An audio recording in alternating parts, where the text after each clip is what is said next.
ঝিনাইদহের কোটচাঁদপুরে মালবাহী ট্রেনের চাকা লাইনচ্যুত হয়। এতে বন্ধ হয়ে যায় খুলনার সাথে রাজশাহী সহ উত্তরবঙ্গের ট্রেন চলাচল।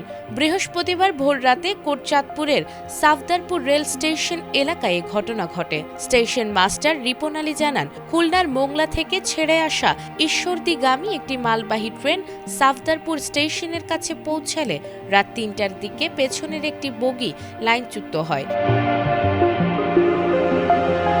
এতে বন্ধ হয়ে যায় খুলনার সাথে রাজশাহী সহ উত্তরবঙ্গের রেল চলাচল। সকাল ৭টায় খুলনা থেকে একটি উদ্ধারকারী ট্রেন কোটচাঁদপুর এসে পৌঁছায়। উদ্ধার কাজ শেষে প্রায় ৫ ঘণ্টা পর ট্রেন চলাচল স্বাভাবিক হয়েছে বলেও জানান তিনি।